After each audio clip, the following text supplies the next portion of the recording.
अभी स्टार्ट नहीं हुआ ना? क्लास स्टार्ट हो गई?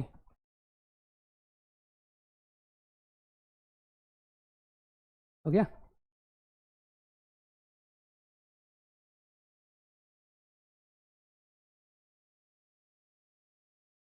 स्टार्टेड?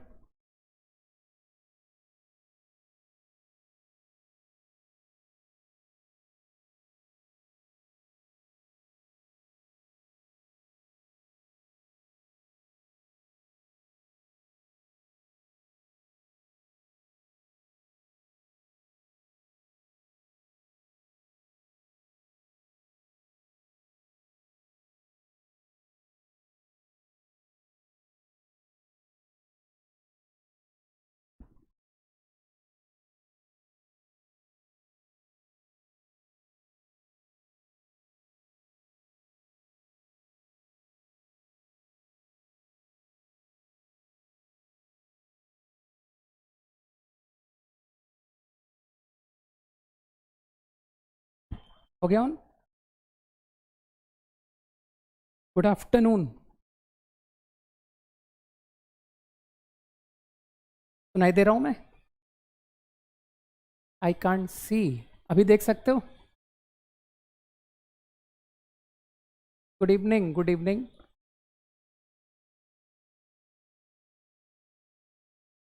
Not visible.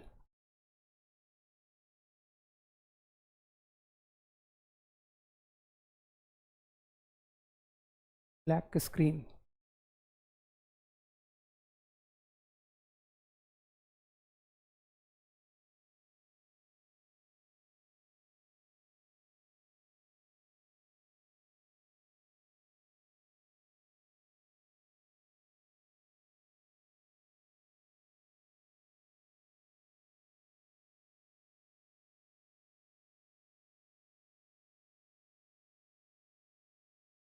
सर, अभी अभी सुनाई दे रहा हूँ मैं? दिखाई और सुनाई दे रहा हूँ? जल्दी यस बोलो। यस। Class not working. हाँ, अभी दिखाई दे रहा हूँ ना? यस। Okay, right. यार ऐसा नहीं होता है कि जब तुम लोग एग्जाम देते हो तो पहला क्वेश्चन नहीं बनता है ना? तो स्टार्ट में थोड़ा बहुत होता है गड़बड़, लेकिन फिर उसी क्वेश्चन को हम लोग बाद में करते तो बन जाता है, राइट? तो ये तो कॉमन प्रैक्टिस है, और अभी धीरे धीरे तुम लोग हैबिचुअल हो जाओगे ना। अभी अभी तो तुम्हारे सर बिल्कुल ऑन टाइम है ना? तो मैं 5:05 क्लास में था। तो चलो, आज तो आई थिंक लास्ट क्लास में मुझे ऐसा लगता है कि मैंने तुम्हारे काफ़ी डाउट एंटरटेन कर लिए।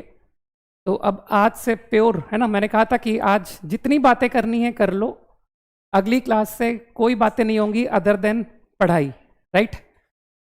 तो let's begin.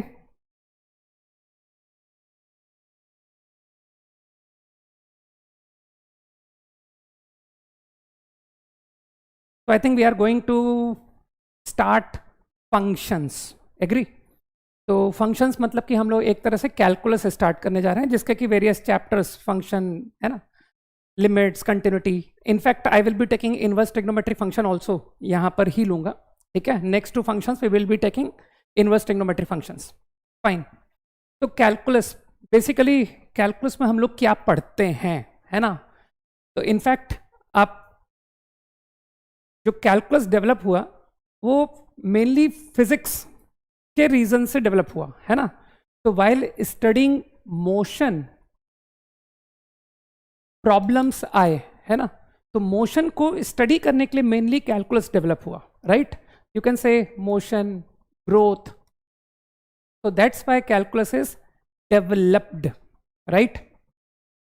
So you will find main application of calculus that will be in calculating rate of change. तो रेट ऑफ चेंज को स्टडी करने में कैलकुलस विल बी हेल्पफुल, है ना? तो तुम लोग फिजिक्स में ऑलरेडी काफी, तुमने 11th में भी देखा होगा, वेलोसिटी, एक्सेलरेशन। तो these are nothing but rate of change, है ना? Rate of change of displacement, rate of change of velocity, है ना? तो ऑलरेडी आप कैलकुलस का एप्लीकेशन देखते आ रहे हो, राइट? तो now let us quickly move to functions, है ना? तो अब कैलकुलस को स्टडी करने के लिए हम लोग वेरियस कंसेप्ट्स पढ़ रहे होंगे। हाँ, आइजैक न्यूटन, है ना, sir Isaac Newton started calculus, है ना, एंड लेबनिज, राइट? नहीं नहीं, दो अलग अलग लोग हैं, और नहीं है वो, you can, Newton and Leibniz.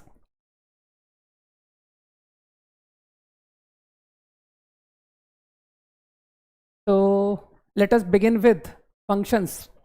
तो फंक्शंस पढ़ने से पहले, शुरू करने से पहले, let us know the meaning of Cartesian product, है ना? तो Cartesian product of set A with B, area problems that will come under integral, okay? तो अभी हम लोग डिफरेंशियल कैलकुलस से शुरू कर रहे हैं।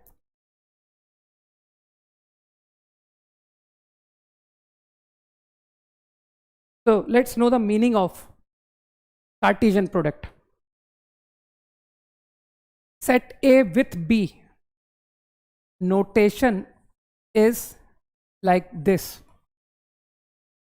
डिपेंड करेगा आप A with B पूछ रहे हो, है ना, आप A क्रॉस B पूछ रहे हो या B क्रॉस A पूछ रहे हो, दोनों का अलग मीनिंग है, ठीक है? अभी वो आपको समझ में आ जाएगा। तो what is this A cross B, है ना? This is set of all possible ordered pairs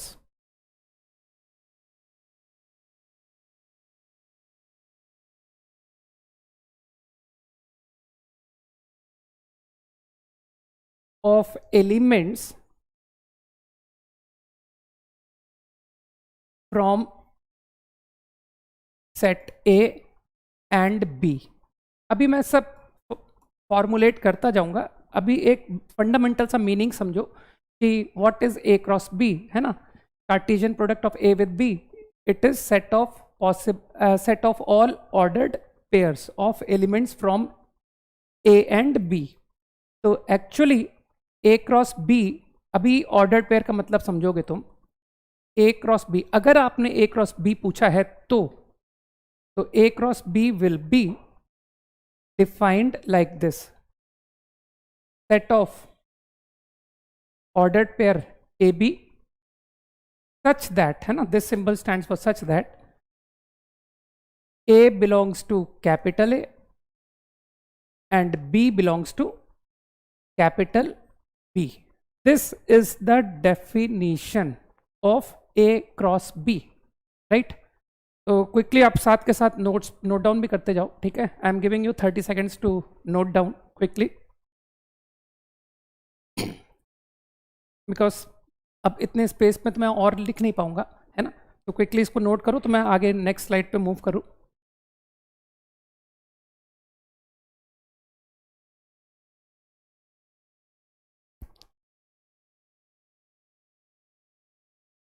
अब दिख रहा होगा पूरा बोर्ड, है ना?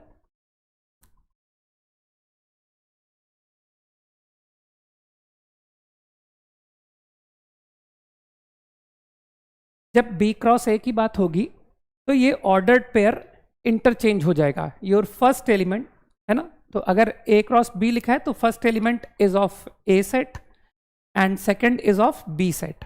और जब मैं B क्रॉस A कहूंगा तो यही सेम, अगर आप B क्रॉस A की बात करोगे तो this will be nothing but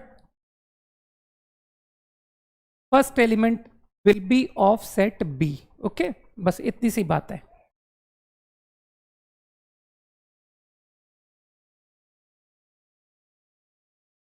so I think definition is clear to all, ठीक है? तो हम लोग दो सेट को कनेक्ट कर रहे हैं और सारे ऑर्डर्ड पेयर्स बना रहे हैं, फाइन? जस्ट फॉर एग्जाम्पल, मान लो your set A B this set, your set B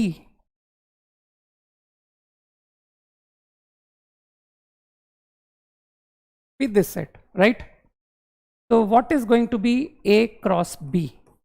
Cartesian product of A with B. So this is going to be, जैसा कि definition में कहा गया, set of all possible ordered pairs, जहाँ की पहला एलिमेंट A को बिलोंग करेगा, दूसरा एलिमेंट B को बिलोंग करेगा. So it is going to be this set.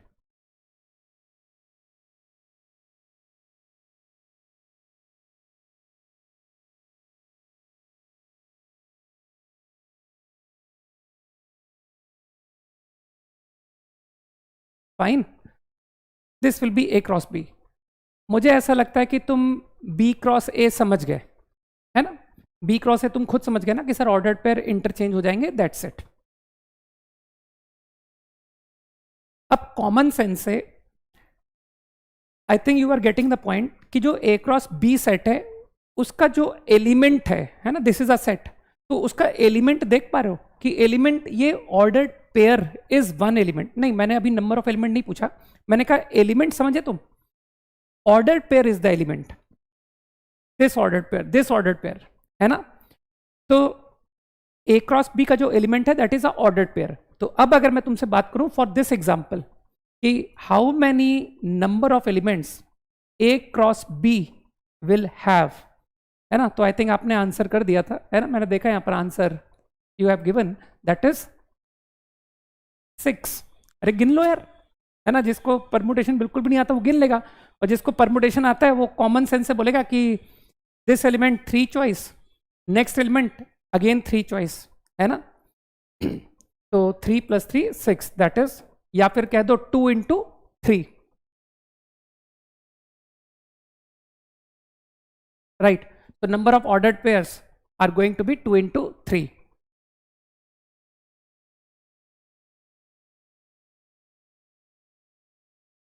अब इस बात को मैं जनरलाइज करना चाहता हूं, तो बहुत मामूली fundamental principle of counting you understand. A set has number of elements m1, B set has number of elements m2. तो number of elements A cross B will get. तो आई गेस जिसको थोड़ा भी फंडामेंटल प्रिंसिपल ऑफ काउंटिंग का ज्ञान है वो कहेगा सर ऑर्डर्ड पेयर का फर्स्ट एलिमेंट A को बिलोंग करेगा, है ना? So that will get m1 choices. Next element ordered pair का वो B को बिलोंग करेगा, that will get m2 choice. तो number of ordered pairs are going to be m1 × m2. Very easy. ठीक है, बहुत ही फंडामेंटल से रिजल्ट्स है, नो नीड टू रिमेंबर, है ना? बिल्कुल कॉमन सेंस से, एप्टीट्यूड से निकाले जा सकते हैं. ठीक, इतने छोटे छोटे बातों को हम लोग कोई फॉर्मूले तो बनाएंगे नहीं, है ना? कि रटने के लिए एज ए फॉर्मूला रटें क्या? अपने कंसेप्ट्स रटो, कंसेप्ट्स स्ट्रॉन्ग रखो. फंडामेंटल प्रिंसिपल ऑफ काउंटिंग तुमको पता होना चाहिए. If you know that then you will easily obtain. ठीक, क्विकली 30 सेकेंड्स, है ना? तुम लोग कह रहे थे ना सर वो नोट करने को मिलेगा, जैसा मैंने लास्ट क्लास में कहा था, है ना, कि नोट्स क्लास के साथ में बना लो ताकि क्लास के बाद में अपन नोट्स पढ़ के अपने कंसेप्ट्स क्लियर कर लेंगे, है ना? नोट्स को रिवाइज करेंगे quickly.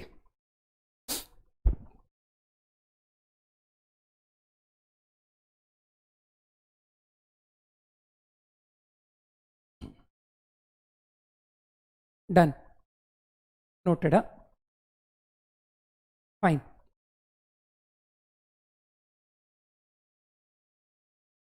Let us now understand function.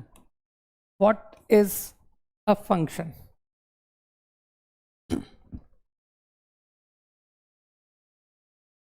तुमको एकदम लैंग्वेज मीनिंग बताता हूँ, है ना? मैथमेटिकल मीनिंग तो हम लोग अभी देखेंगे, मैथमेटिकली तो हम लोग इसको समझेंगे, बट एकदम अंग्रेजी का मतलब या हिंदी का मतलब समझ लो, है ना? जो लैंग्वेज बोलूँ. फंक्शन क्या होता है एकदम कॉमन लेमैन लैंग्वेज में अगर हम बात करें तो इसे हम समझ सकते हैं is a relation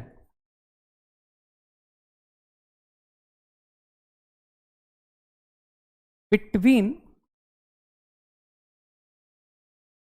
various objects.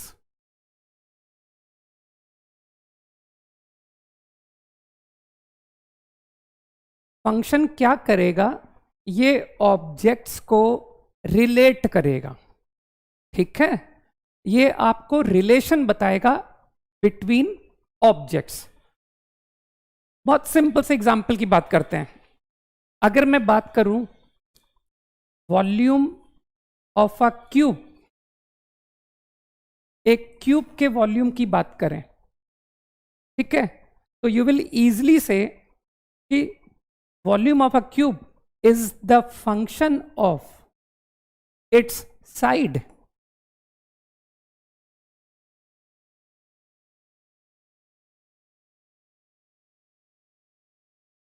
Volume उसके साइड का फंक्शन है ना। तुम लोग वॉल्यूम को अच्छी तरह समझते हो कि वॉल्यूम ऑफ अ क्यूब, मान लो उसके साइड को मैं x मान लो, है ना। Let suppose side of cube be x, right. तो इजिली यू विल से कि अगर side of cube is x, then what is going to be its volume, it's going to be x cube. तो don't you think कि volume of cube is a function of x, है ना। तो mathematically writing it, volume is a function of x, तो just notation है to signify, ये signify करता है कि देखो जो v वॉल्यूम है ना वो x का फंक्शन है, v ऑफ x, है ना। v is a function of x and that equal x cube, fine. तो वेरियस एप्लीकेशन, वेरियस फंक्शन के वेरियस एप्लीकेशन आपको दिखते रहेंगे, है ना। This is one very simple example I have taken, है ना।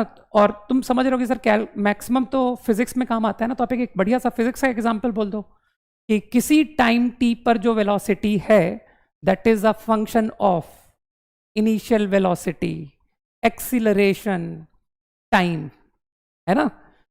तो धीरे धीरे करके हम लोग बहुत ज्यादा मैथ्स की तरफ मूव ऑन कर जाएंगे, लेकिन एक रफ प्रैक्टिकल सेंस आपको समझ में आ गया अबाउट फंक्शंस, है ना। और तुम समझ गए होगे कि कितना ज्यादा function is going to be important, right. चलो अब क्विकली 20 सेकेंड्स।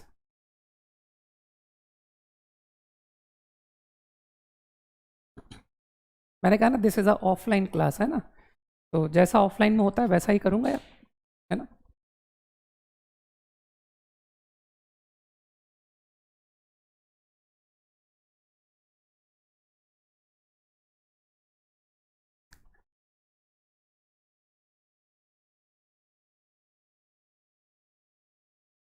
डन। वो actually v equal to u plus a t बोलने में थोड़ा सा जल्दी बोल दिया, है ना। तुम लोग फिजिक्स पढ़े हुए हो, तुम लोग जानते होगे कि v equal to u plus a t formula acceleration constant, है ना। जब एक्सिलरेशन वेरी करता है, वेरिएबल होता है, टाइम के अकॉर्डिंग कंटिन्यूसली चेंज होता है, then you can not use that formula, है ना। तो उस पर तुमको वो d v by d t की हेल्प लेनी पड़ती है, fine. Okay,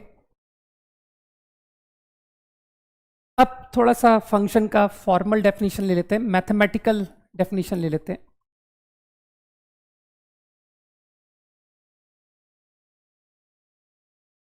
f defined from a to b is a, इसे रीड करते हैं, है ना, इसको हम पढ़ते हैं। फंक्शन को मैंने एक नेम दिया है, I have called the function to be f। Voice not coming, ऐसा है क्या, आ रही है ना वॉइस सभी को, ओके। f फंक्शन को नेम दिया है, defined from a to b, set a to set b is a rule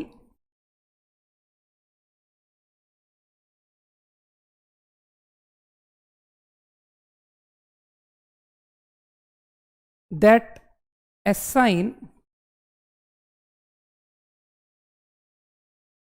to every element, every point x belong to set A a unique element in B. This is the definition mathematically. पढ़ो इसको, पढ़ने से समझ में आएगा. तो function f क्या है? एक रूल है, एक रिलेशन है, ठीक है, जो क्या करेगा, ए सेट के एलिमेंट को कनेक्ट करेगा to a unique element in B, है ना. अब तुमको फर्क समझ में आएगा कि सर यहां पर इट इज इंपॉर्टेंट कि जो ए सेट का है हर एलिमेंट कनेक्ट होगा विद एलिमेंट ऑफ बी, लेकिन सिर्फ एक से कनेक्ट होगा, ठीक है, to a unique element in B. Mathematically ये जिस एलिमेंट से कनेक्ट होगा ना, जिसको आपने कहा ना x, और आपने कहा सर x कनेक्ट होगा b के एलिमेंट से, तो उस एलिमेंट को हम लोग डिनोट करते हैं, डिनोटेड बाय, ये सब नोटेशंस कह सकते हो, डिनोटेड बाय एफ एक्स. समझ रहे हो? तो ये जो रूल f है, फंक्शन f है, वो x को कनेक्ट कर रहा है with element of b F x, ठीक है.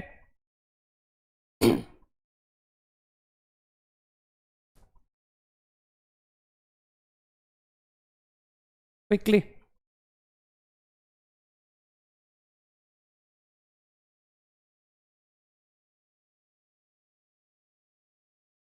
नाउ, कॉपीड आई थिंक, है ना, रिपीट बोर्ड पे लिखा हुआ है, यही तो मैं बोल रहा हूं, ठीक है ना.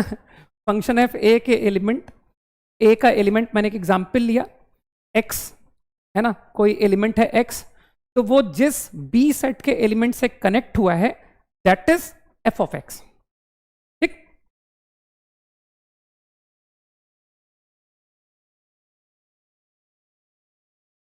तो function is also set of ordered pair. मैं एक एलिमेंट लिख रहा हूं, जैसा तुमने कहा कि सर x फ्रॉम a, ठीक है, तो a से आपने एलिमेंट लिया x, तो ये किससे कनेक्ट हुआ? ये कनेक्ट हुआ fx से. तो ये जो ऑर्डर्ड पेयर है, this ordered pair will belong to your function f, right. तो function also is a set of ordered pairs, है ना, जहां first element will be from set A, second element will be from set B, but some conditions are there. और condition क्या है?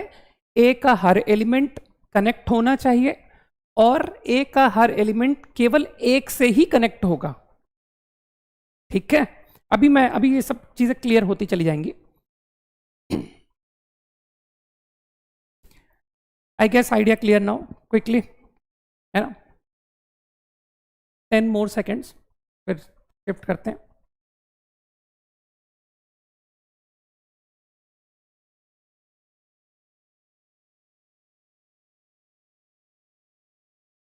Copied, right?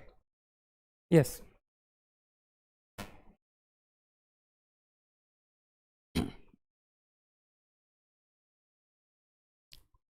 तो mathematically अब थोड़ा इसी डेफिनेशन को, जो हमने एक लैंग्वेज में डेफिनेशन लिया, इसी को mathematically you can see function f defined from A to B, you can see that it is a subset of A cross B, है ना. तो first thing I can visualise कि f is a subset of A cross B, right, and you will also visualize for all A, है ना, belonging to capital A, definition को mathematical notations में लिख रहा हूं. तो जो डेफिनेशन पिछले पेज में लिखी थी ना, उसी डेफिनेशन को दोबारा रिपीट कर रहा हूं, but now in mathematical terms. For all A there exists a B belong to capital B such that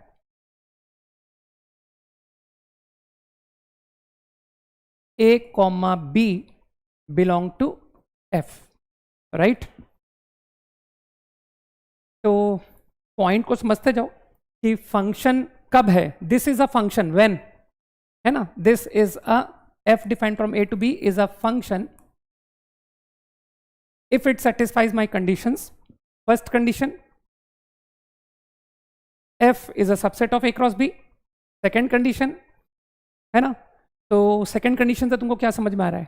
second condition से तुमको ये समझ में आ रहा है कि सर इसमें ये कहा गया है कि सेट ए का हर एलिमेंट किसी ना किसी एलिमेंट से कनेक्ट होगा, ठीक है. लेकिन मानते हो अभी डेफिनेशन फंक्शन की फिनिश नहीं हुई, क्योंकि डेफिनेशन में कहा गया है हर एलिमेंट ए का कनेक्ट होगा टू एग्जैक्टली वन एलिमेंट. मानते हो वो बात अभी तक नहीं आई, है ना. तो जो मैंने दो पॉइंट्स लिखे हैं उसमें अभी unique is connected to a unique element, that is not covered. So one more condition to be satisfied, right? If AB belong to F and AC also belong to F, will imply B is equal to C. ठीक है, हिंदी में बोलें, हिंदी में बोल देते हैं.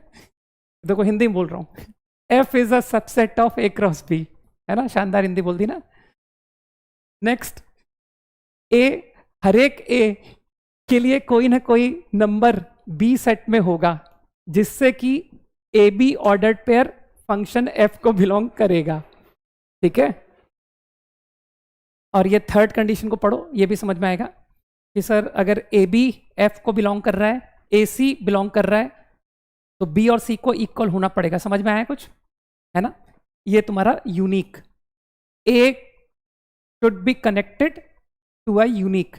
So if all three conditions satisfy, then F is a function. Quickly note down.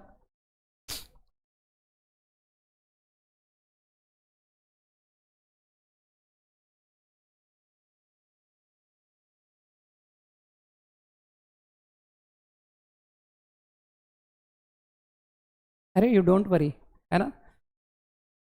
जो मेरा फ्लो है मैं वही कर पाऊंगा, है ना.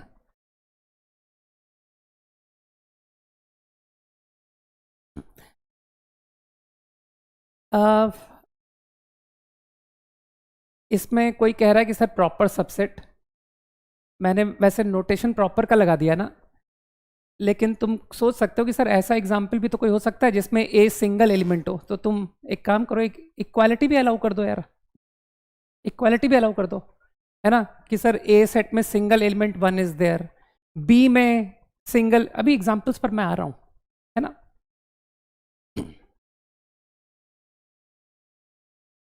बी में भी एक सिंगल एलिमेंट है ना. पहले डेफिनेशन समझ लो, फिर एग्जाम्पल तब समझ में आएगा ना. एक बार पता तो हो कि है क्या, है ना, खाली एग्जाम्पल करने लग जाए, राइट.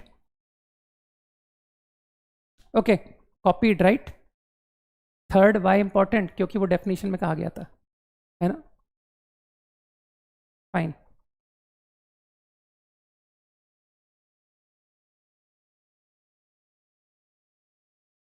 आप बताना ए सेट, मैं एलिमेंट्स को नाम नहीं देख करके अगर इस तरह से दिखा दूं, समझ जाओगे कि सर ये ए के एलिमेंट्स हैं, ठीक है. B has got elements, fine. I am talking about A to B. आपको बताना है whether it is a function or not.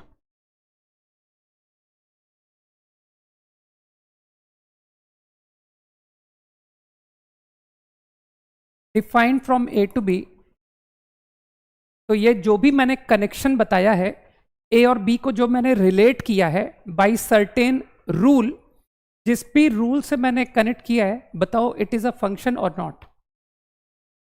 Is it? Quickly. जी, जी का क्या मतलब है? यस लिखा करो यार, यस लिखा करो, यस। एक कह रहा है नो, ग्रेट, ठीक है। तो जितने लोग यस कह रहे हैं they are correct, it is a function. I think जिसने डेफिनेशन समझा है वो फॉलो कर रहा है कि sir every element in A is connected to a unique element in B. क्यों? ये एलिमेंट एक से ही तो मैप हुआ है, ठीक है। ये एलिमेंट एक ही से मैप हुआ है, ये एलिमेंट एक ही से मैप हुआ है ना। तो ये फंक्शन है।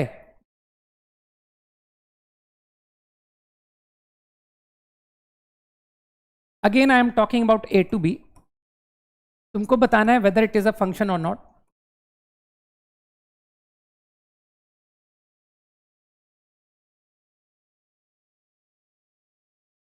Is it a function? I think सभी लोग समझ गए कि हाँ सर है। ए का हर एलिमेंट मैप हो रहा है, कनेक्ट हो रहा है, ठीक है, to a unique element in B. So this will also be a function. ये भी फंक्शन है, ठीक। Now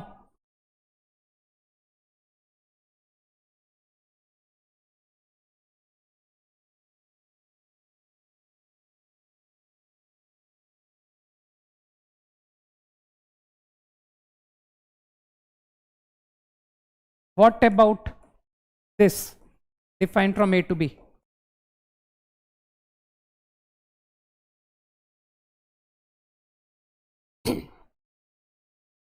Quickly, this one.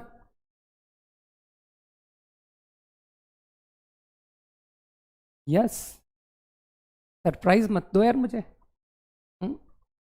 No, correct, not a function. I think every element in A map हो रहा है, कनेक्ट हो रहा है, बट यूनिक का कंडीशन फेल हो गया। ये देखो, this element is connected to two elements, तो it is not a function.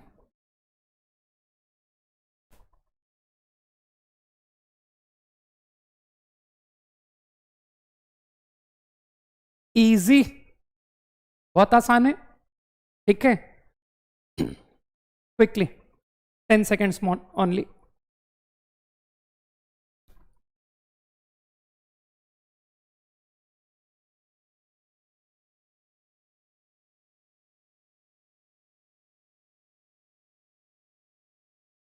Done. एक बहुत सिंपल सा एग्जांपल लेते हैं।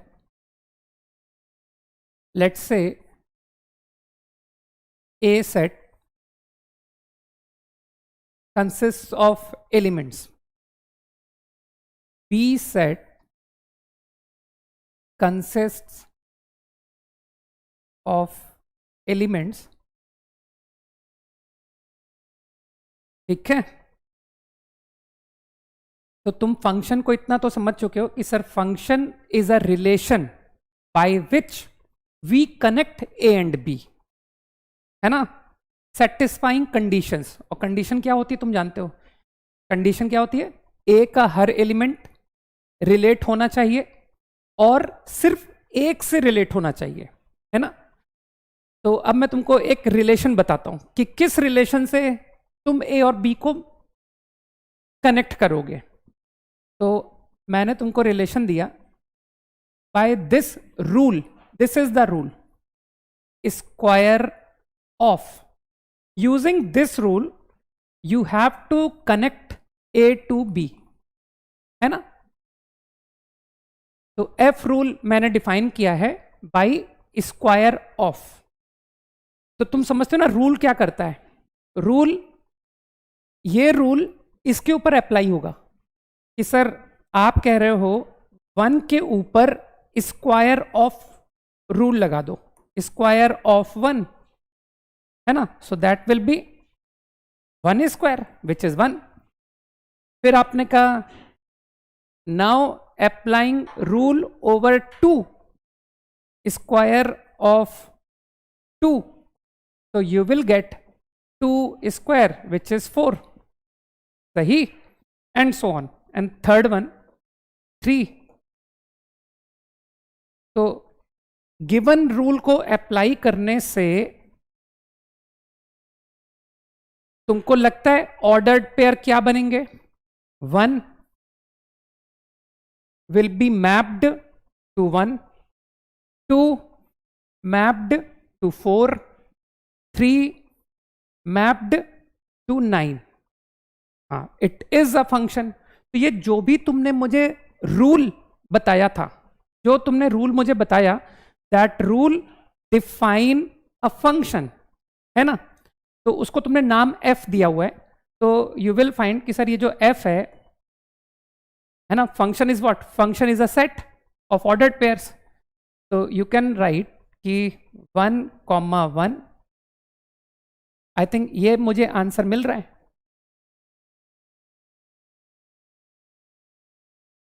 This will be my function. Fine. अब इसी बात को थोड़ा मैथमेटिकली लिखें, है ना? ये तो ठीक है, तुम मुझे सेट में ऑर्डर्ड पेयर लिख करके दे रहे हो. अब मैं चाहता हूं कि क्या तुम इसको कुछ एक फॉर्मुलेट कर सकते हो? वाई डोंट वी जनरलाइज कि सर ये जो ए का जो एलिमेंट है, आप ये अलग अलग एलिमेंट ले रहे हो, 1, 2, 3, आप एक कोई जनरल एलिमेंट लो x, है ना? तो suppose I take x from set A, उस पर मैंने अप्लाई किया rule f. I am applying rule over it named f. तो तुमने नोटिस किया कि वो रूल क्या करता है? वो रूल स्क्वायर ऑफ x. तो I think that will equal x square. ठीक. तो अब मैं क्या कर रहा हूं, जो ऑर्डर्ड पेयर है, ऑर्डर्ड पेयर का पहला एलिमेंट x है.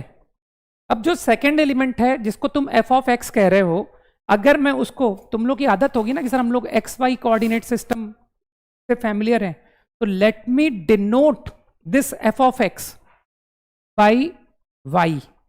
मैं fx को y कॉल कर रहा हूं, ठीक है? तो your ordered pair xy belong to f. तो मैथमेटिकली हम लोग फंक्शन को we prefer to write like this, कि सर ऐसे लिख सकते हैं, जहां पर x क्या है? x is the element from A. सही है? और y क्या है? y is the element we obtain after applying rule, the given rule f. उसे तुमने y बोल दिया. तो y will be from which set? Will be in set B. ठीक है? तो अब तुम लोग नोटेशंस को समझ पा रहे हो ना कि y equal to f of x का मतलब इज नाउ क्लियर, कि f ऑफ x का जो इनपुट है, input that will be taken from A set. ठीक है? And output we get after applying that rule, given rule, जो आपको रूल दिया गया, उस रूल को अप्लाई करने के बाद जो आउटपुट आया उसको मैंने y बोल दिया. ठीक है? क्विकली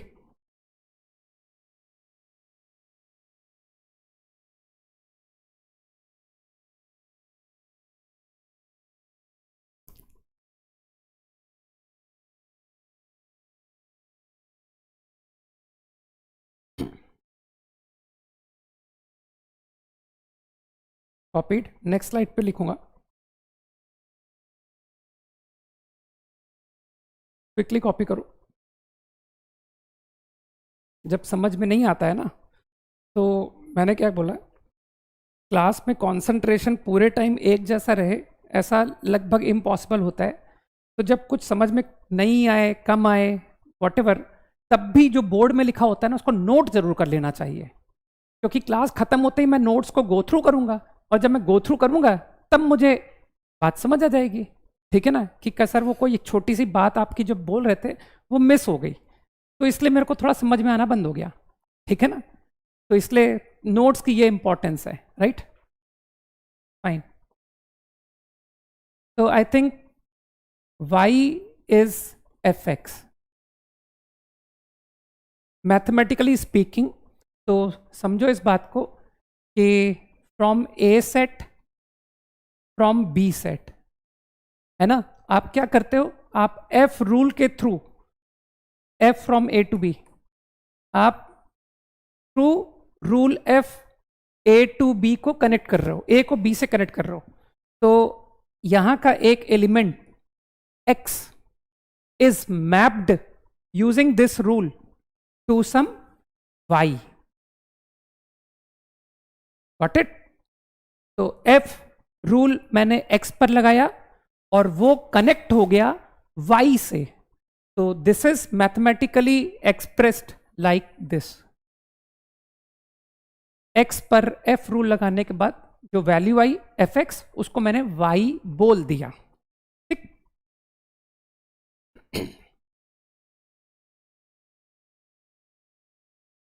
अब थोड़ा ऑर्डर्ड पेयर लिखना इजी हो जाएगा ना, कि अब हम आगे से आपको ऑर्डर्ड पेयर पता क्या लिखवाएंगे, अब हम आपको लिखवाया करेंगे कि sir f is a set of ordered pair x, y। थोड़ा देखने में इजी हो गया, है ना? और y का मतलब हम समझ रहे हैं कि ये तो a सेट का एलिमेंट है, और ये जिससे x कनेक्ट हुआ है by rule f of the set b, है ना, ये b के जिस एलिमेंट से कनेक्ट हुआ है x, ये वो नंबर है।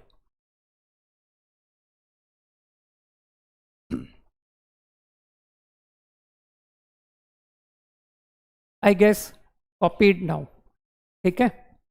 तो मुझे लगता है कि डेफिनेशन फंक्शन की इज नाउ क्लियर, है ना? तो प्रीवियस एग्जाम्पल को भी तुमने मैथमेटिकल फॉर्मुलेट कर दिया कि sir f x equal to x square. अब थोड़ा इंपॉर्टेंट बातों की तरफ मूव करते हैं, है ना?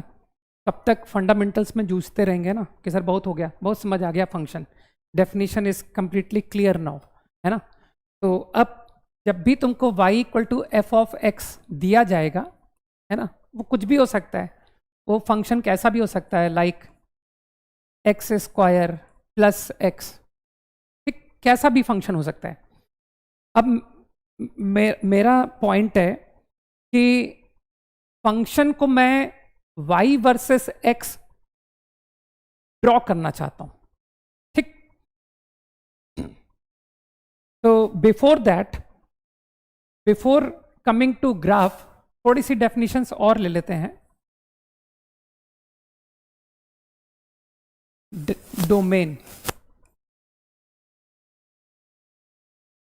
Domain of a function.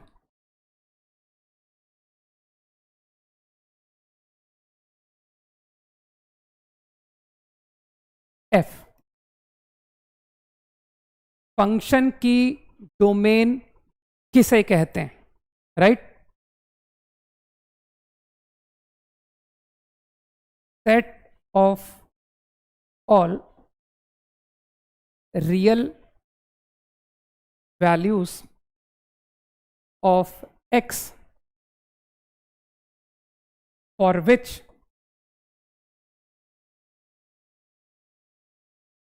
fx is defined. You can say fx is real, है ना? क्योंकि तुम समझ रहे हो कि सर हम लोग इमेजिनरी, हम लोग जो कैलकुलस पढ़ रहे हैं that is for real valued functions. हम लोग सिर्फ वही पढ़ेंगे जहां फंक्शन आपको रियल वैल्यू देगा, इनपुट भी रियल देगा और आउटपुट भी रियल देगा। This is the only syllabus for JEE, right? तो input should be a real number. Input आप किसको कह रहे हो, समझ रहे हो ना? x को मैं इनपुट बोल रहा हूं, और आउटपुट किसको बोल रहा हूं, f ऑफ x। तो set of all values, all real values of x for which fx is real, that is called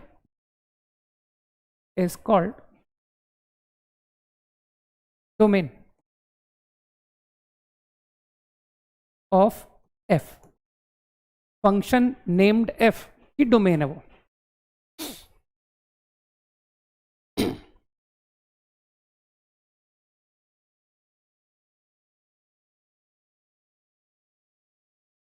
quickly 20 seconds only. हाँ, input, set of all input, ठीक है ना, जितना भी जो भी इनपुट है उसको हम लोग डोमेन कहते हैं। कॉपीड, बहुत छोटा सा एग्जांपल है ना,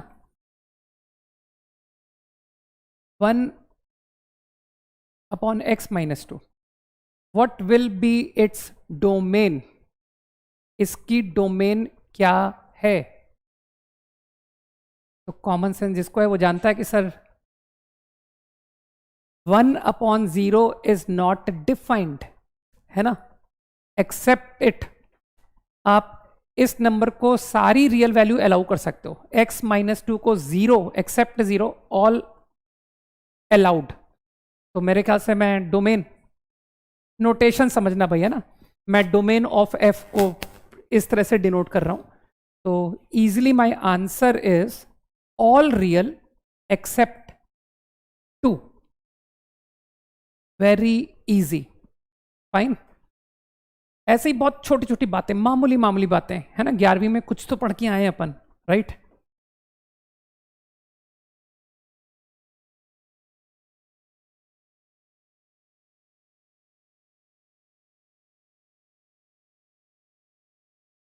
-1 sin x -1, domain, I am interested in domain. तो quick reply is sir under root के अंदर का quantity should be non negative, है ना, for under root to be this quantity to be a real number, this has to be true.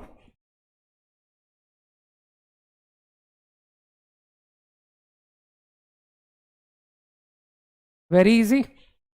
अब यहां से जिसको ट्रिग्नोमेट्री, है ना, बेसिक्स आते हैं, वो कहेगा सर ये मोर देन 1 तो कभी होता नहीं, तो only possibility is equal to, अरे फाई कहां से हो गया, अच्छा π/2 लिख रहे हो क्या? हाँ, फाई नहीं पाई बोल रहे हो, गुड। केवल एक आंसर थोड़ी होगा यार, sin x = 1 सिर्फ एक x पर थोड़ी होता है। आई थिंक 0 से 2π की साइकिल में एट π/2, है ना, तो to cover all real numbers, तो I think my final domain 0 से 2π, answer is π/2। so to cover every cycle, this is my answer, where n is what? n is integer। ये रहा final answer. set of numbers, you can see domain is set of numbers of the form 2n pi plus π/2, where n is a integer। Quickly फटाफट copy करो यार, है ना, n π/2 is wrong, है ना, जो लोग, और जो लिख रहा है 2n + 1 into π/2, that also is wrong. बुद्धि लगाओगे तो समझ आएगा कि सर ऑड π/2 अगर लिखेंगे तो ऑड में तो 3 भी आता है, 3 π/2 की साइन वैल्यू -1 होती है, ठीक है ना।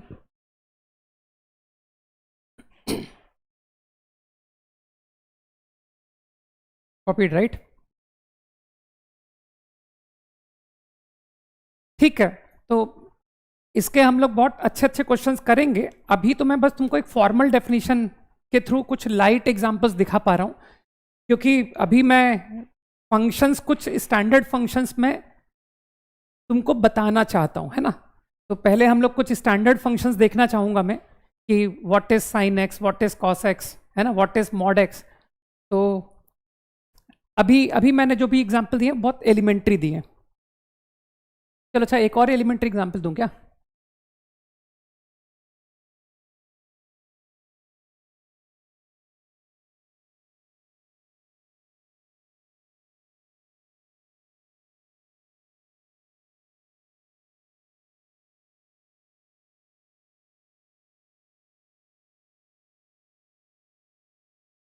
डोमेन, इसके लिए भी कोई ज़्यादा आपको टफ, ज़्यादा नॉलेज नहीं चाहिए, है ना, फंडामेंटल्स आते हैं उतने से आप बता दोगे।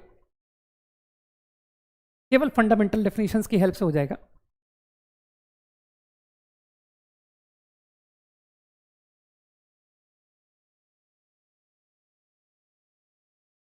Okay, I think you understand कि सर साइन हर एंगल का डिफाइन होता है, what ever the angle is sine is defined. तो मेरे ख्याल से ये क्वांटिटी तो डिफाइंड है for every real value of x, है ना। This quantity is defined for all real. Not talking about this, तो अब तुम अक्ल लगा के कह दोगे कि सर रूट की डिफाइनिंग मैं इसके फैक्टर कर देता हूं यार, है ना। तो x minus 1 x minus 2 under root defined होता है नॉन नेगेटिव नंबर का, है ना, रियल वैल्यू। तो लेकिन क्योंकि ये डिनोमिनेटर में है तो I think strictly positive. Easy. तो for function to be defined this has to be true. अब सिंपल इनइक्वालिटी, तो ये तुम आंसर कर दो कि answer comes out minus infinity to 1 union to infinity, है ना। वो नंबर लाइन पर तुमको साइन स्कीम सॉल्व करना आता ही होगा। तो because I have to define both the quantity this as well as this, तो x कॉमन टू देम, जो भी x दोनों के लिए कॉमन है, तो I guess answer will be this only. तो final answer to my domain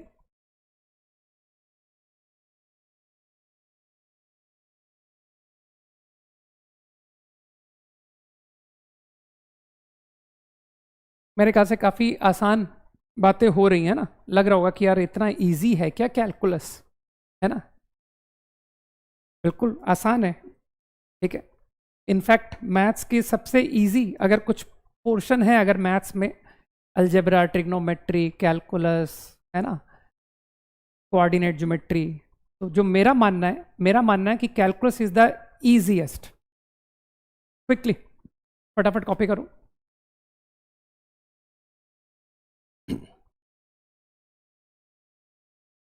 done, ठीक है।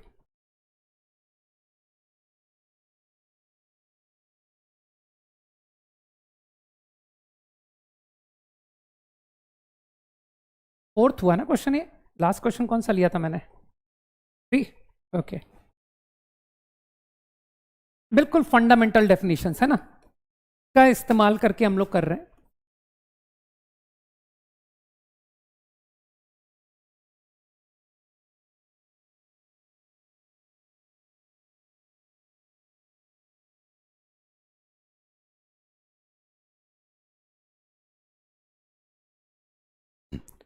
Domain of function,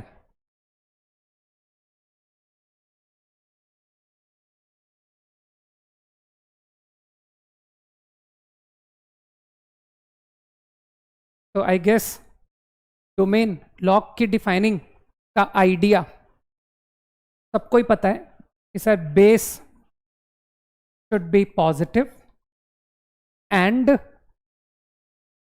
not equal to 1 and, सारी बातें एंड है ना।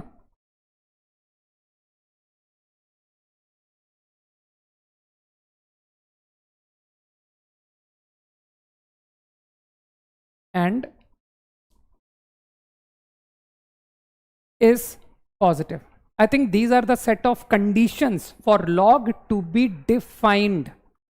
Very easy है ना। तो आई थिंक अब तो इनइक्वालिटी सॉल्विंग है। तो from here I get greater than 3, from here not equal to 4, और ये इनइक्वालिटी तुम खुद सॉल्व करो, that will get you -4 to 4 interval. तो I want x satisfying all, सारी कंडीशन को सेटिस्फाई करता हुआ। तो ध्यान से देखो यार, मोर देन 3 -4 2 कैसे ले सकते हो? तो मेरे ख्याल से तीनों को सेटिस्फाई करता हुआ, all common, x common to all, तो मेरे ख्याल से फाइनल आंसर इज 3 to 4। तो domain, your final domain will be this. Quickly, very easy है ना।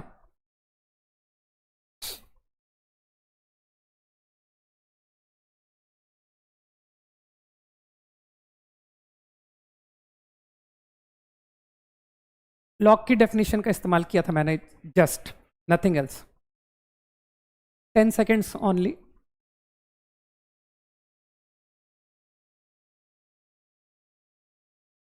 फाइन।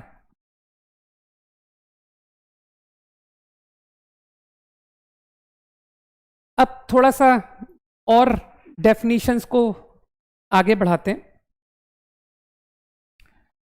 मान लो थ्रू रूल एफ, है ना, एफ रूल के थ्रू मैंने ए पर एफ रूल अप्लाई किया।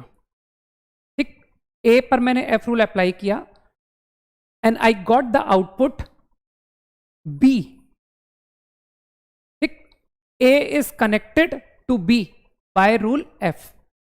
तो बाय डेफिनेशन हम लोग कहते हैं B is called the image of A.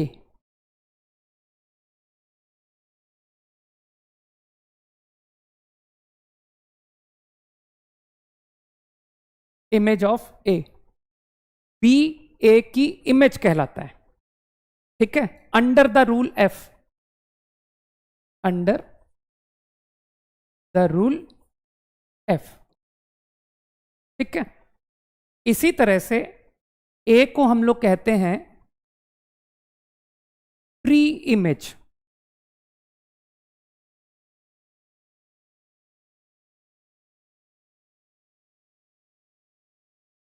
Of be under the rule F.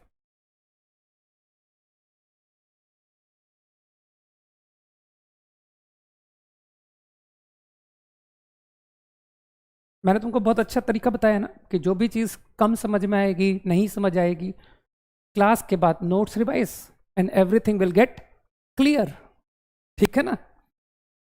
तो मुझे ऐसा लगता है कि अब तुम में से कई लोग जो है इंप्रूवमेंट करने में विलिंग होंगे, है ना, कि सर जो जो गलतियां 11वीं में हो गई अब वो ना करें, है ना। तो मुझे ऐसा लगता है कि मोस्टली लोग इंप्रूव करने के लिए यहां पर आए होंगे, है ना, अगर मैं सही हूं तो, है ना। फाइन, जस्ट डेफिनेशंस है, टेक डाउन, है ना। तो अगर बी बराबर एफ ए है तो बी इमेज कहलाता है और ए प्री इमेज, है ना। अरे टर्म्स है यार, पता होने चाहिए। क्या प्री इमेज लिखा है ना मैंने, ए इज प्री इमेज। हाँ, नहीं नहीं, मैं डोंट वरी, मैं किसी के चैट नहीं पढ़ रहा हूँ। ठीक है, इन जनरल कभी कभी बता देता हूँ, है ना, कि जिसको समझ में ना आए तो व्हाट इज द वे। ठीक, ऐसा ना हो कि वो बेचारा पूरा साल बर्बाद कर दे, है ना। Okay, copied now. तो आई थिंक डोमेन को आपने समझा। तो अब ये जो मैंने टर्म्स लिखी, तुमको लगता नहीं sir domain is the set of preimages, A की वैल्यूज, है ना। तो डोमेन यू हैव अंडरस्टूड, है ना। Now let's understand the meaning of range. Function की रेंज का क्या मतलब है। रेंज ऑफ फंक्शन, मैं एक पर्टिकुलर फंक्शन एफ की बात कर रहा हूं कि what is the definition. It is nothing but, अरे ये क्या हुआ, ठीक, सेट ऑफ ऑल इमेजेस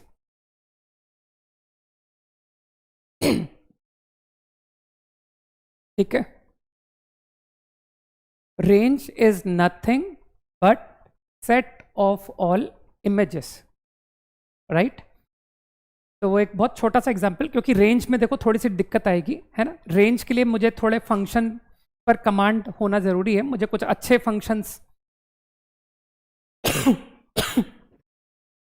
के बारे में अच्छे से मालूम होना चाहिए। तो अभी रेंज के प्रॉब्लम्स में आपको अभी इतनी आसानी से नहीं बता पाऊंगा, है ना। उसके लिए थोड़ा सा पेशेंस रखना पड़ेगा, थोड़ा सा वेट करना पड़ेगा। एक मिनट होल्ड ऑन, है ना।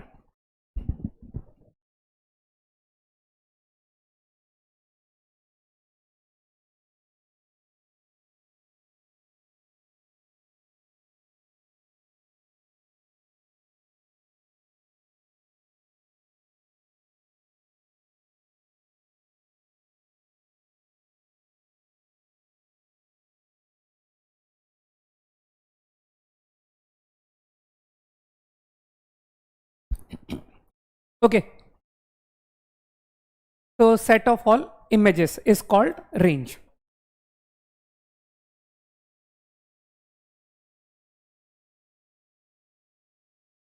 तो वन एग्जाम्पल जो मैंने बिगिनिंग में लिया था, if you remember, square of rule, है ना? मैं तो याद भी नहीं क्या लिया था मैंने. ए सेट, बी सेट,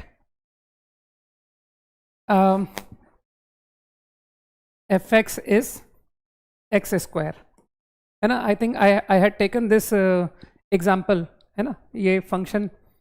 तो सेम एग्जाम्पल पर बात करते हैं कि sir this is the rule, your f x is x square, now I want to know the range.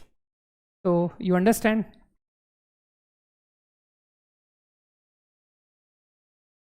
है ना? Applying rule f, this is how elements of A are mapped to element of B. तो ordered pair तो तुम समझ ही रहो. F is set of 1 1 2 4 3 9, right? So what is the range of this function? Range is nothing but, मैं notation लिख रहा हूं, जैसे मैंने डोमेन के लिए नोटेशन यूज किया था ना, उसी तरह से मैं एक थोड़ा शॉर्ट नोटेशन लिख रहा हूं. Range is 1 4 9. सही है? तो आई थिंक आप डेफिनीशन ऑफ रेंज समझ गए, है ना, कि रेंज किसे कहते हैं, है ना? अभी बहुत सिंपल लैंग्वेज में भी बता दूंगा, डोंट वरी, क्विकली.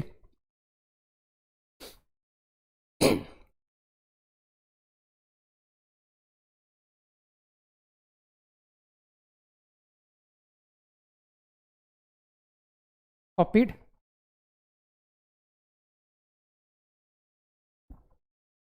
यस. चलो कुछ इजी एग्जांपल्स तो मैं ले ही सकता हूं, है ना, कि सर इतनी बुरी हालत नहीं है हमारी, ज़्यादा फंक्शन के बारे में नहीं भी जाने तो भी कुछ इजी प्रॉब्लम तो किए जा ही सकते हैं. चलो बताओ. Let's obtain range. इसकी रेंज निकालो. What will be my answer? Think.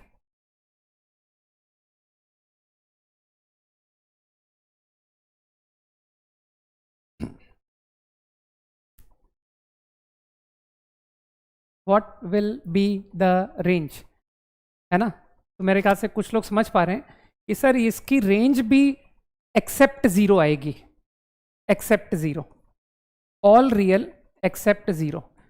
तुम मुझे कोई भी y वैल्यू बता दो, y, है ना? तुमको लगता नहीं कि मैं आपको कोई भी y वैल्यू ला के दिखा सकता हूं? इफ यू से, तो इतना तो तुम समझ ही चुके हो ना कि y बराबर एफ एक्स. इतना तो तुम समझ चुके हो कि सर ये कहलाता है रेंज. सेट ऑफ y आपको रेंज देता है और सेट ऑफ x आपको डोमेन देता है. इसमें तो किसी को तकलीफ है नहीं, ठीक है, कि इनपुट आपका डोमेन है, आउटपुट आपका रेंज है. तुमको लगता नहीं कि इस एग्जाम्पल में 1/x is capable of all values? सोचो, कुछ भी एब्सर्ड वैल्यू सोचो कि यार मेरे को 1/√2 कब आएगा. Is this value attainable? ये वैल्यू कभी y इस वैल्यू के बराबर होगा? मैं तुमको x बताता हूं ना, x इज √2. सोचो, मैं तो जस्ट एक एग्जांपल तुमको बोल रहा हूं. तो डोंट यू थिंक कि सर x √2 लेने पर y कम्स आउट 1/√2? तो मेरा पॉइंट बहुत सिंपल है. तुमको लगता नहीं कि मैं आपको हर y वैल्यू बता सकता हूं एक्सेप्ट 0? अगर तुमने कहा कि सर y की वैल्यू 0 कब आएगी? Never, never, never. अरे इन्फिनिटी तो कोई नंबर ही नहीं होता ना. तुमको कोई मुझे रियल नंबर बताना पड़ेगा ना. अगर तुम कोई भी रेंज की वैल्यू मुझसे चेक करवाना चाहते हो तो वो नंबर बताना पड़ेगा ना कि सर पाई कब आया, है ना? तो पाई x = 1/π, पर आपको पाई मिल गया. तो मेरे ख्याल से तुमको समझ में आई कि इस प्रॉब्लम का आंसर एक्सेप्ट 0 है ना। ये नंबर कभी भी 0 नहीं होगा। 1 को किससे डिवाइड करें कि 0 आ जाए, है ना। तो तुम कहोगे सर x इन्फिनिटी, अरे तो इन्फिनिटी तो कोई नंबर होता ही नहीं, ठीक है ना। x बराबर इन्फिनिटी कैसे कह सकते हैं, राइट। तो there is no number called infinity, fine. तो कुछ लोग जो मुझसे रेंज कह रहे हैं कि सर रेंज एक्सेप्ट इन्फिनिटी, अरे इन्फिनिटी कोई नंबर होता ही नहीं ना, ठीक है। तो इंटरवल में मैंने लिख दिया ना आंसर। आप इंटरवल में लिखना चाहो इंटरवल में लिखो, इस तरह से लिख दो, you can write like this, है ना। तो बेसिकली तुम समझ रहे हो कि सर इस प्रॉब्लम का डोमेन भी यही आंसर है ना। अगर मैं इस प्रॉब्लम का डोमेन का आंसर पूछूं तो that also is same, all real except 0, ठीक है। तो मुझे ऐसा लग रहा है कि बहुत इजीली समझ में आ रहा है कि हर एक जो भी रियल नंबर मैं सोचता हूं उसका करस्पॉन्डिंग x बताया जा सकता है। जिसको रूट पाई की वैल्यू चाहिए वो x को 1/√π डाल दे, ठीक है ना। तो y की वैल्यू √π मिल जाएगी। कुछ दिमाग में गया, ओके।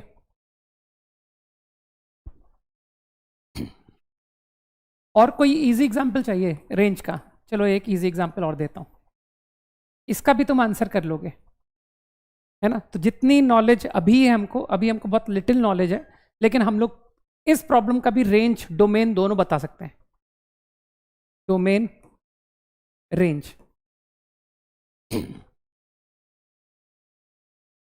तो वेरी इजली डोमेन में तो कोई दम है नहीं कि सर x - 2 > 0, this is going to be your domain. अब मुझे लगता है स्क्वायर रूट लेने को आता है सबको कि सर आप 0 से इन्फिनिटी सारे नंबर ले रहे हो और उनका स्क्वायर रूट निकाल रहे हो। तो मुझे ऐसा लगता है कि यू विल अंडरस्टैंड कि I will get from 0 to infinity all values. तो range is going to be this, very easy. नहीं y पॉजिटिव नहीं, 0 भी होगा, है ना, 0 इंक्लूड होगा, इजी, क्विकली।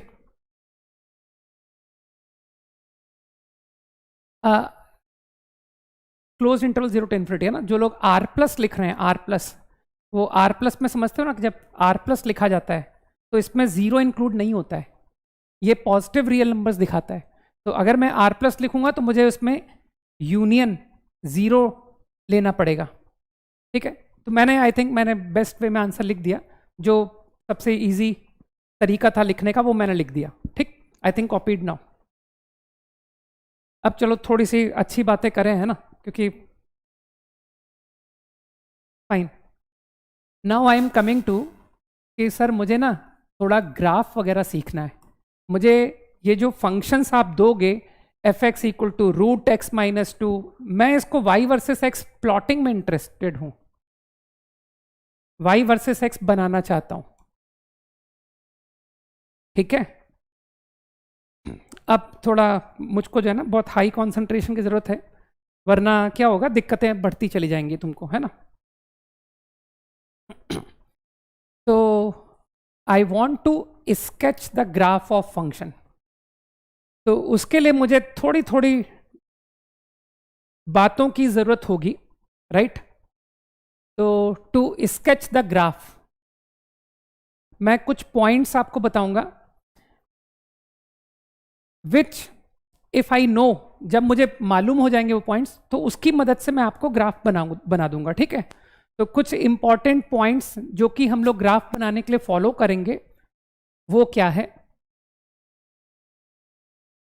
ये मैं इसलिए बनाना चाहता हूं। देखो मैं तुमको फ्रैंकली स्पीकिंग बताना चाहता हूं कि अब हम लोग क्या है ना, अब हम लोग कैलकुलस पढ़ रहे हैं, तो अब मैं नहीं चाहता कि सर मुझे y = sin x का ग्राफ याद है कि ऐसा होता है, मुझे y = log x का ग्राफ याद है कि ऐसा होता है। अब मुझे इंटरेस्ट है कि यार y = sin x का ग्राफ जो तुमको याद है ना, वो ऐसा होता क्यों है, वो क्यों ऐसा ग्राफ तुमको सिखाया गया, ठीक है ना। तो जो भी तुम शेप रट के बैठे हो उसका रीजन जाने बगैर नहीं बढ़ना है, क्योंकि जब ट्रिग्नोमेट्री पढ़ रहे थे तब हमें कैलकुलस नहीं आती थी, लेकिन अब हम कैलकुलस पढ़ रहे हैं and calculus is the reason, ठीक है। कैलकुलस ही आपको उस ग्राफ का रीजन बताएगा। ठीक है, तो अब हम जो है ना अपने कंसेप्ट्स इंप्रूव करें, तो उस पॉइंट ऑफ व्यू से मैं आपको बिगिनिंग फंक्शंस, कुछ एलिमेंट्री फंक्शन बताने से पहले मैं चाहता हूं कि जो भी मैं ग्राफ बनाऊं उसका अब मेरे पास रीजन होना चाहिए। ठीक है ना, चिंता मत करो, एओडी तो बहुत दूर है। ठीक है ना, एओडी में जाकर के हम लोग ग्राफ का बहुत अच्छा इस्तेमाल करेंगे। ठीक है, लेकिन अभी से हम इसका मीनिंग समझना शुरू करते हैं कि किसी भी फंक्शन का ग्राफ बनाने के लिए व्हाट आर द रिक्वायरमेंट्स। तो point number 1, you obtain domain. आप फंक्शन की डोमेन निकालो।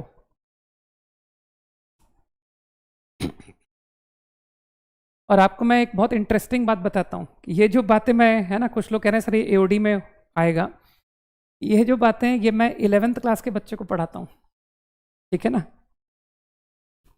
तो समझ सकते हैं हम, ठीक है, कि हम लोग कोई जल्दी इस बात को नहीं समझने की कोशिश कर रहे हैं, है ना, हम लोग सब कुछ टाइम से कर रहे हैं, राइट। तो first you obtain domain, next you find out intervals of increase and decrease. Function कब इंक्रीज करेगा, फंक्शन कब डिक्रीज करेगा, सब मैं बताऊंगा, वेट, है ना, चिंता करने की जरूरत नहीं है ना, ये सारी बातें मैं अभी बताऊंगा, अभी तो तुम बस नोट डाउन करो।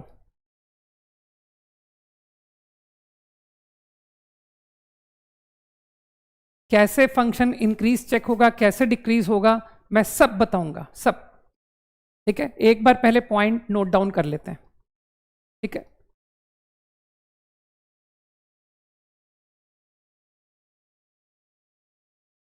Point number 3,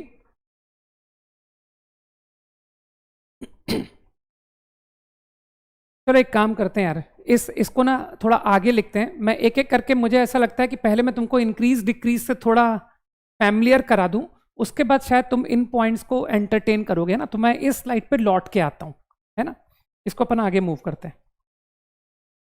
let us talk about increase decrease of function. ठीक,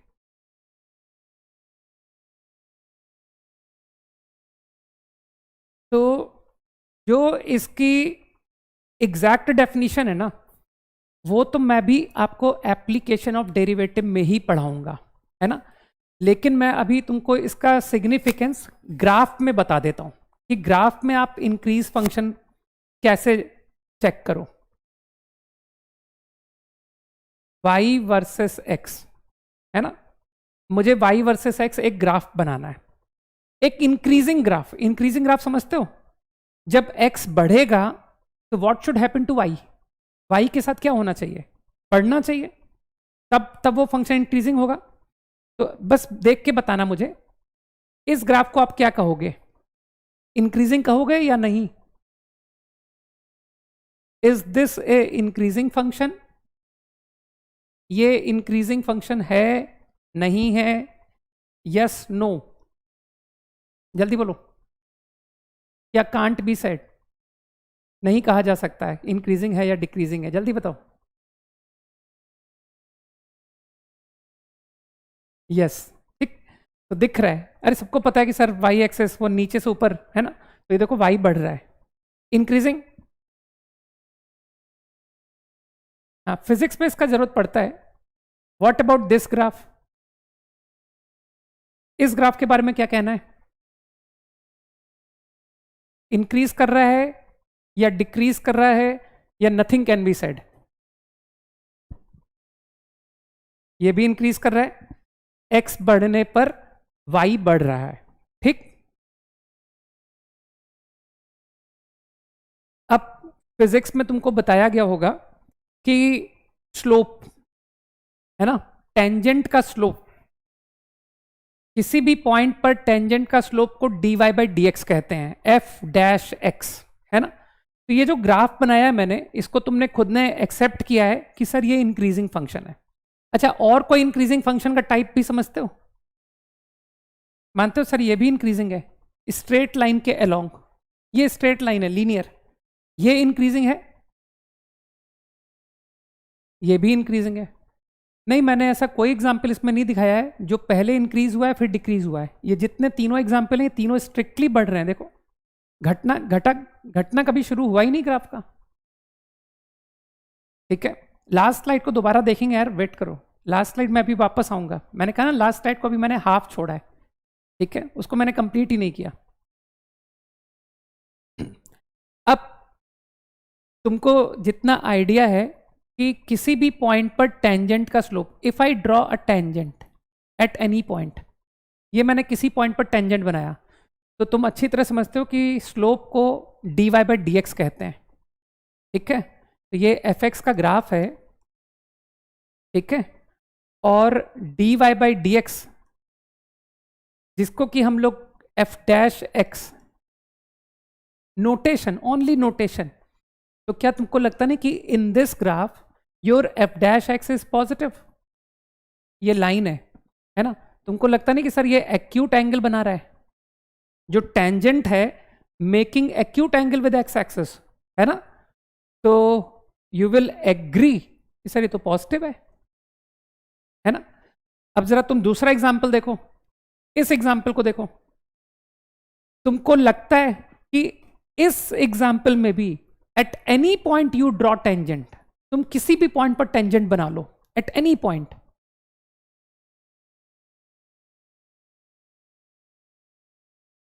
है ना, that also going to make acute angle. सोचो, फाइन, तो डोंट यू थिंक कि अब इस एग्जाम्पल को भी चाहो तो देख लो, अगर your function is a straight line, एक स्ट्रेट लाइन को किसी पॉइंट पर मुझे टेंजेंट बनाना है स्ट्रेट लाइन को, तो वो कौन होगा? क्या वो इटसेल्फ लाइन होगा? लाइन खुद को टेंजेंट होगा? सोचो, है ना। तो तुमको लगता नहीं कि सर ये भी तो, अगर आपने इस स्ट्रेट लाइन को टेंजेंट बनाया एट एनी पॉइंट, तो वो खुद ये लाइन ही है ना। तो व्हाट आई ऑब्जर्व कि थीटा एक्यूट होने पर फंक्शन इंक्रीज है। हाँ, टूल्स यूज कर लूंगा, डोंट वरी, है ना। तो आई ऑब्जर्व अगर F dash x is positive, अगर ये ट्रू है ना, बहुत डीप नहीं जाएंगे हम, बहुत डेप्थ में नहीं जाएंगे, मैंने कहा ना हम लोग बहुत प्रॉपरली इंक्रीजिंग डिक्रीजिंग को हम लोग एओडी में पढ़ेंगे। अभी ये जो मैंने ग्राफ दिखा रहे हैं इनको समझते जाओ, है ना, कि एफ डैश एक्स अगर पॉजिटिव है, if this is true, imply F is increasing.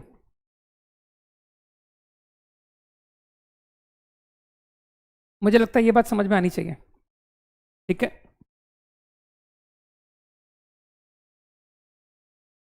वैसे तो तुमको फिजिक्स में बताया होगा कि जो dy बाई डी एक्स होता है वो टेंजेंट का स्लोप होता है ना, एग्री करते हो ना? ठीक, अब मैं तुमको उसका चाहो तो मैं बहुत फास्ट वे में तुमको उसका लॉजिक भी बता सकता हूँ, है ना, कि क्यों, कि ये टेंजेंट का स्लोप क्यों, है ना। तो तुमने काइनेमेटिक्स पढ़ी हुई है ना, ये कॉपी करो तो मैं तुमको नेक्स्ट पेज में बताता हूँ इस बारे में क्विकली। मेरे स्टेटमेंट को बहुत ध्यान से पढ़ो, मैंने लिखा है अगर एफ डैश पॉजिटिव है तो एफ इंक्रीजिंग है, गारंटी, है ना।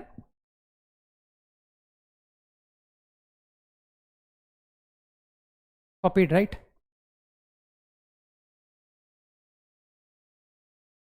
तो एक्चुअली जिसने काइनेमैटिक्स पढ़ी हुई है ना, वो जानता है कि सर ये किसी भी ग्राफ को टेंजेंट का स्लोप आपका dy बाई डी एक्स क्यों होता है, तो वो फट से बोलेगा कि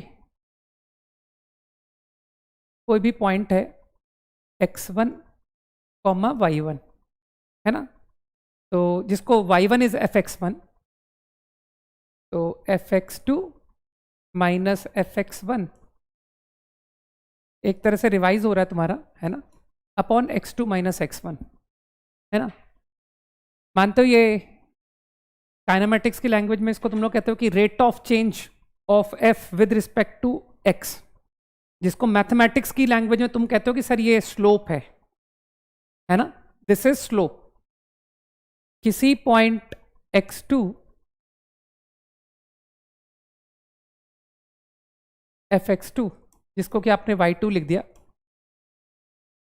को ज्वाइन किया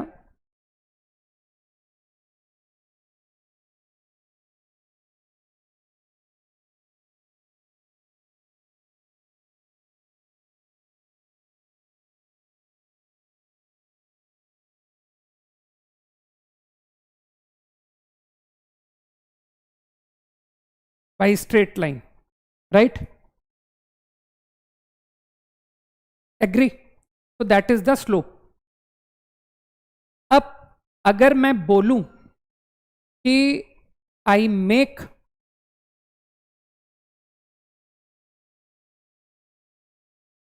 x2 टेंड्स टू x1, मामूली सा लिमिट नोटेशन, मामूली सा limit x2 tend to x1, तो ये दो पॉइंट को ज्वाइन करके स्लोप आया।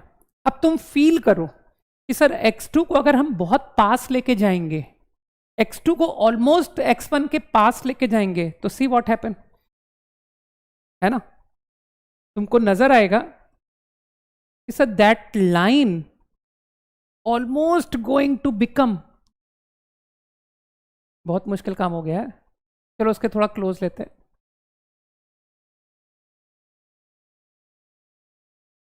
तो सेम लाइन से कोइंसाइड हो रहा है आई थिंक, ठीक है। तो फील करो यार, है ना, तुमको लग रहा है कि सर ये लाइन टेंजेंट एट पॉइंट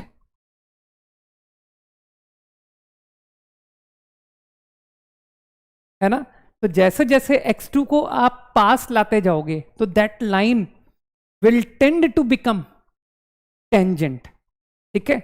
तो स्लोप, है ना, ये दो पॉइंट को ज्वाइन करके स्लोप किया, फिर आपने x2 को x1 किया, और x2 को x1 टेंड कराने का क्या मतलब है, तुमको लगता नहीं सर आप इंस्टेंट में चले गए, आपने change in y upon change in x, change in y को वेरी स्मॉल कर दिया, वेरी स्मॉल, ऑलमोस्ट जीरो, तो क्या उसको इंस्टेंट कहते हैं कि नहीं, कि सर यही तो क्वांटिटी कहलाती है instantaneous change in y with respect to x, जिसे कि हम लोग नोटेशन कॉल करते हैं dy बाई dx, ठीक है ना। तो आई थिंक आइडिया क्लियर कि y f dash x I am using for slope of tangent, and how come f dash x positive implies increasing, मेरी बात समझ आई। तो क्विकली, ठीक है, अभी मैं और भी बातें करना चाहता हूं, है ना, समय है अभी।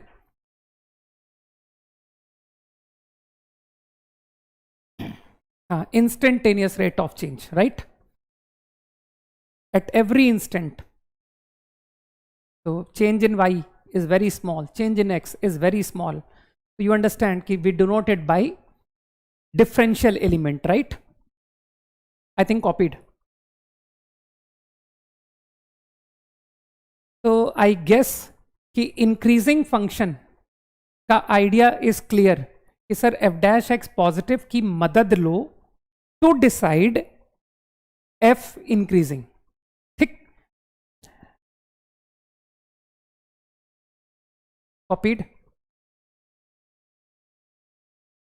इसी तरह से डिक्रीजिंग,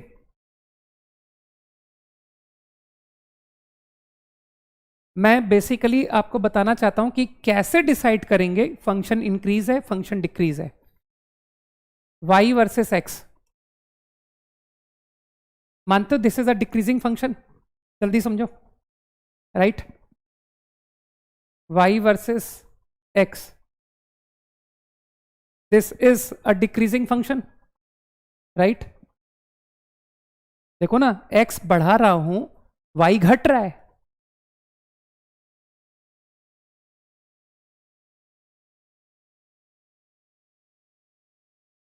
है ना। तो ये जितने मैंने ग्राफ बनाए हैं, मुझे लग रहा है कि आप समझ रहे हो कि सब ये सब आपने डिक्रीजिंग के ग्राफ बना रखे हैं।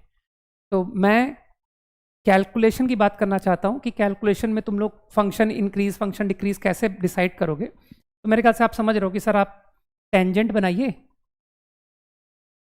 At any point, right.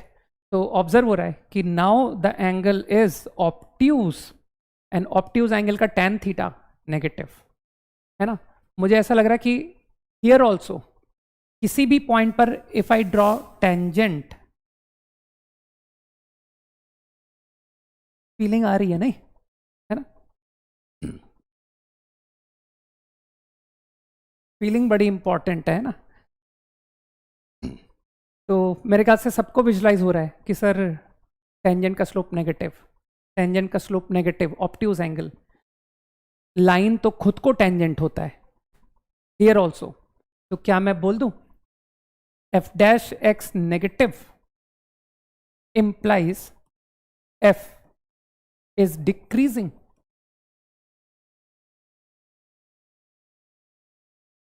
Quickly, है ना।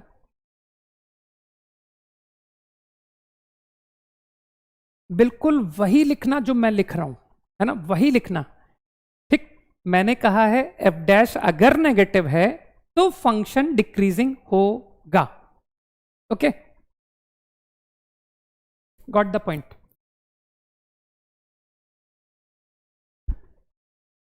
कॉपीड नाउ, है ना, राइट। अब मुझे बताओ,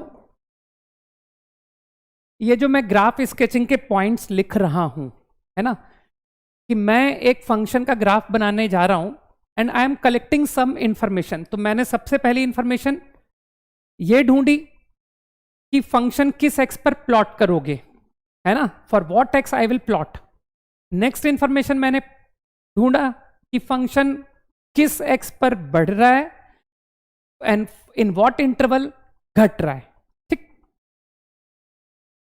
अब तुमको लगता नहीं कि सर अब हम एग्जैक्टली बात करना चाहते हैं कि चलो इंक्रीज डिक्रीज पता पड़ गया, और अब इंक्रीज डिक्रीज का तुमको तरीका समझ में आ गया ना कि F dash x will help, F dash x की हेल्प से इंक्रीज डिक्रीज मालूम होगा, राइट। नाउ मुझे बताओ, जब फंक्शन इंक्रीजिंग है, तुमने मुझे 3 ग्राफ बना के दिए कि सर ऐसा इंक्रीज हो सकता है। अब थोड़ा शेप पर मैं आ रहा हूं, है ना, तो भी अब थोड़ा सा केयरफुल होना है कि मैं कुछ नई प्लेस लेना चाहता हूं। यहां पर समझ पाओगे तुम बात को, है ना, समझ जाओगे ना। चलो न्यू पेज लेते हैं। मान लो f इज इंक्रीजिंग, मान लो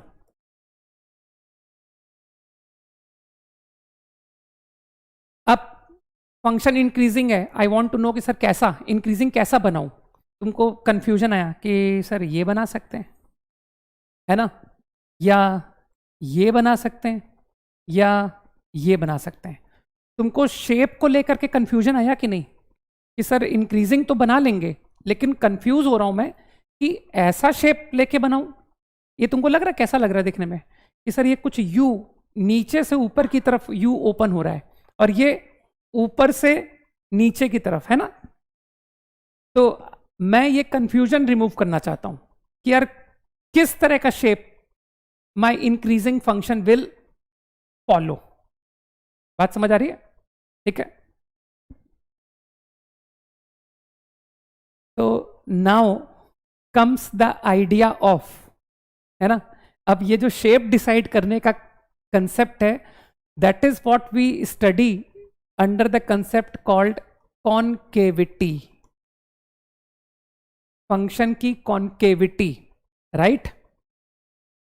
एंड हाउ टू डिसाइड कि इंक्रीजिंग फंक्शन ये शेप फॉलो करेगा, ये फॉलो करेगा, ये फॉलो करेगा, तो उसकी बात अभी हम करते हैं।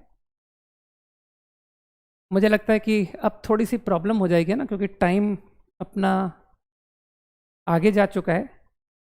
तो क्या हम नेक्स्ट क्लास यहां से कंटिन्यू करें कि सर आप बात कर रहे थे कि इंक्रीजिंग फंक्शन है, उसका शेप कैसा होगा, है ना? तो उस पॉइंट को मैं तुम्हारे नोट में कंप्लीट कर देता हूं, सॉरी, है ना? लेकिन हम इस पॉइंट के बारे में, मुझे ऐसा लगता है कि जस्टिस नहीं हो पाएगा. Concavity, this idea will help you decide what shape I will follow, whether the function is increasing, decreasing, function का शेप कैसा होगा वो ये मदद करेगा, है ना? तो इसको लिखें, वो होता है ना टू बी कंटिन्यूड, है ना? इसे हम नेक्स्ट क्लास में कंटिन्यू करेंगे, है ना? तो have patience, right? And after knowing, जब आप मुझे ये सारी इंफॉर्मेशन दे दोगे ना कि सर ये भी जानता हूं, ये भी जानता हूं, ये भी जानता हूं, इतनी इंफॉर्मेशन के बाद my final, now I can sketch, now you draw the graph.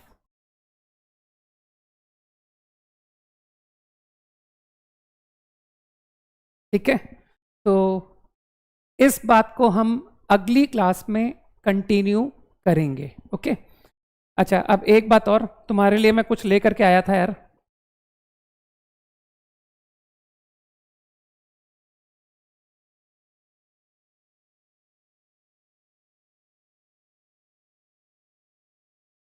ये मैंने थोड़ा रिवीजन, है ना, जो लोग 11th में थोड़ा मतलब कॉन्फिडेंस कम फील कर रहे हैं उनके लिए ये एक इनिशिएटिव लिया है ना?